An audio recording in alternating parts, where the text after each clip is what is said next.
Delhi police ने Greta Thunberg toolkit मामले में पहली गिरफ्तारी की है। दिल्ली पुलिस की साइबर सेल ने शनिवार को 21 वर्षीय क्लाइमेट एक्टिविस्ट दिशा रवि को किसानों के विरोध प्रदर्शन से संबंधित टूलकिट फैलाने में उसकी कथित भूमिका के लिए बेंगलुरु से गिरफ्तार किया। दिशा रवि फ्राइडे फॉर फ्यूचर नाम का ट्विटर हैंडल चलाती है। 4 फरवरी को दिल्ली पुलिस ने ग्रेटा थनबर्ग की तरफ से पोस्ट की गई टूलकिट को लेकर अज्ञात लोगों के खिलाफ केस दर्ज किया था।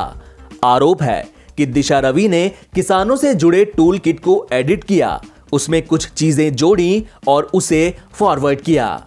दिल्ली पुलिस ने भारत सरकार के खिलाफ असंतोष फैलाने यानी राजद्रोह और विभिन्न समूहों में धार्मिक, सामाजिक, सांस्कृतिक आधार पर शत्रुता को बढ़ावा देने और मानवता की बहाली में पूर्वाग्रह से कार्य करने के आरोप में केस दर्ज किया था। ठंड से राहत मिलने के बीच दिल्ली एनसीआर में आज सुबह फिर घना कोहरा छाया रहा। मौसम विभाग के मुताबिक न्यूनतम तापमान 10 डिग्री सेल्सियस जबकि अधिकतम तापमान 27 डिग्री सेल्सियस रहने का अनुमान है। इसके अलावा उत्तर प्रदेश, पंजाब और हरियाणा के कई क्षेत्रों में घना कोहरा छाया रहा। मौसम विभाग के मुताबिक पश्चिमी विक्षोभ के सक्रिय रहने की वजह से दिल्ली और आसपास के इलाकों में बादल छाए रहने की संभावना जताई गई। हालांकि आईएमडी ने 14 से 16 फरवरी के बीच उत्तराखंड में बारिश और हिमपात की संभावना जताई है। मौसम विभाग के पूर्वानुमान में कहा गया कि 16 से 17 फरवरी के बीच मध्य प्रदेश, विदर्भ, छत्तीसगढ़, झारखंड, ओडिशा, दक्षिणी मध्य महाराष्ट्र और मराठवाड़ा में बारिश हो सकती है और ओले भी गिर सकते हैं। सरकारी तेल कंपनियों ने पेट्रोल और डीजल के भाव में लगातार छठे दिन रविवार को भी बढ़ोतरी की। कीमत बढ़ने की वजह से मध्य प्रदेश की राजधानी भोपाल में पुराने पेट्रोल पंपों पर प्रीमियम पेट्रोल की बिक्री बंद हो गई। प्रीमियम पेट्रोल का दाम 100 रुपए प्रति लीटर से ऊपर पहुंच गया। दरअसल पेट्रोल पंप की पुरानी मशीनों में 3 डिजिट के दाम डिस्प्ले नहीं हो पा रहे थे। जानकारी के मुताबिक अगर सादा पेट्रोल का दाम भी 100 रुपए प्रति लीटर तक पहुंच गया तो कई पेट्रोल पंप बिक्री बंद कर देंगे। कांग्रेस और अन्य विपक्षी दलों ने पेट्रोलियम उत्पादों के दामों में बढ़ोतरी की आलोचना करते हुए सरकार से इन पर टैक्स तत्काल कम किए जाने की मांग की। पेट्रोलियम मंत्री धर्मेंद्र प्रधान ने बुधवार को संसद में कहा था कि पेट्रोलियम उत्पादों पर उत्पाद शुल्क घटाने का फिलहाल कोई विचार नहीं है।